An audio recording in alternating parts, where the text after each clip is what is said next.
PESA कायद्याची ठरावाची अंमलबजावणी करणं अपेक्षित होतं, ते झालं नाही. आणि म्हणून आमदार महोदय आणि आज पुणे शासन सुद्धा जो शब्द वापरले ना, त्याचा मगाशी आपण पर्यावरणाच्या कायद्याचा उल्लेख केला, सोमनाथजी बोलला, तो मुद्दा मी रिपीट करत नाहीये. कुठलाही केंद्राचा आणि राज्याचा कायदा असला, त्याच्यात वाक्य बघा, त्याचा नियमात तरी भूमी संपादन करायचं नाही मॅडम, त्याचा विचार जरी करत असलो तरी तुम्ही लेखी माहिती ग्रामसभेला दिली पाहिजे. इथं विचार सोडा, त्यांनी सर्वेक्षण केलं, रिपोर्ट केला, महाराष्ट्र शासनाबरोबर एमओयू केला, सगळं केलं ना, काय राहिले? माझी आपल्याला विनंती आहे, आपल्याला जर ही चर्चा अजून वाढवायची असेल बिनधास्त वाढ, पेसा कायद्याच्या नुसार वाढू, भूमी संपादन वाढू, अनुसूचित 5वी काढू, सगळं वन हक्क कायदा काढू, सगळंच काढू. काय अडचण नाही, काय आहे आपल्या पोरांची, आणि सगळे आदिवासींची पोरं पण शिकली, ती काही निरक्षर नाहीये.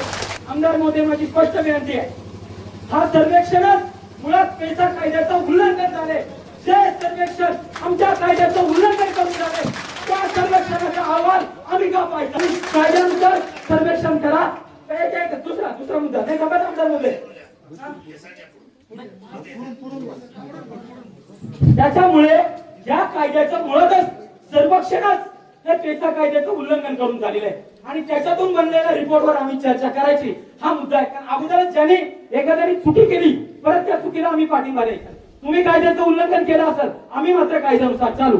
आणि म्हणून प्रदूषण नियंत्रण मंडळाने, माननीय उपजिल्हाधिकारी मॅडमने आज आमदार महोदयांच्या अध्यक्षतेखाली असलेल्या बैठकीत तात्काळ ठराव करावा की आपण पेसा कायद्याच्या नुसार नंतर बघू, पहिली तात्काळ 21 ची जनसुनावणी आम्ही स्थगित करतो.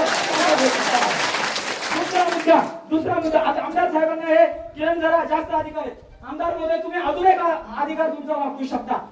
पेसा गावाच्या ग्रामसभेला तर माहिती दिलीच पाहिजे, ते कायद्याने बंधनकारक आहे लांडे साहेब.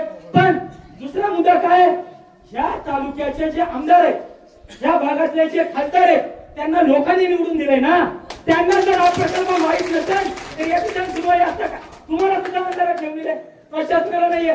तुम्ही, माझं म्हणणं आहे, 4 दिवस अगोदर कोण अधिकारी तुम्हाला येऊन त्या प्रकल्पाची जर माहिती देत असेल तर आपण त्याच्यावर का करायचं? एवढे दिवस ते का नाही आले माहिती द्यायला? त्यामुळे 4 दिवस अगोदर तुम्ही आम्हाला, आमची विनंती आहे, ही सगळी प्रक्रिया पेसा कायद्याचं उल्लंघन करून झालेली आहे. इथल्या लोकप्रतिनिधींना अंधारात ठेवून ही प्रक्रिया झालेली आहे. आणि म्हणून पहिल्यांदा ही जनसुनवाई 21 ची स्थगित करू, त्याच्यानंतर पेसाच्या नियमानुसार काय प्रक्रिया असेल त्या नियमानुसार करूया.